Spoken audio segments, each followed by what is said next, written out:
પંચમહાલના વિશ્વવિખ્યાત શક્તિપીઠ યાત્રાધામ પાવાગઢ ખાતે રાત્રિ દરમિયાન મેઘરાજાએ જોરદાર બેટિંગ કરી। સતત ધોધમાર વરસાદના કારણે પાવાગઢ ડુંગર ઉપર વરસાદી માહોલ જામ્યો હતો। ભારે વરસાદના પગલે ડુંગરના પગથિયા ઉપરથી પાણીના ધોધ વહેતા જોવા મળ્યા હતા। જાણે બારે મેઘ ખાંગા થયા હોય તેવો મનમોહક અને રમણીય દ્રશ્ય સર્જાતા ભક્તો અને સ્થાનિકોમાં કુદરતી સૌંદર્યનો અનોખો નજારો જોવા મળ્યો હતો।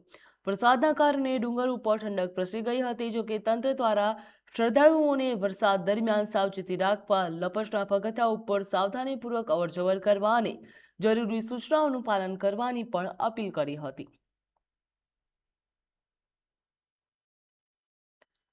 પંચમહાલ ખાતે પણ ધોધમાર વરસાદ વરસી રહ્યો છે, ત્યારે પંચમહાલના પાવાગઢ ખાતેથી રમણીય દ્રશ્યો સામે આવ્યા છે, જ્યાં મંદિરના પગથિયા ઉપરથી વરસાદી પાણી જોવા મળી રહ્યું છે। ત્યાંના સ્થાનિક લોકો પણ આ મનમોહક દ્રશ્ય જોઈને કહી રહ્યા છે કે ખૂબ જ સુંદર દ્રશ્યો સામે આવ્યા।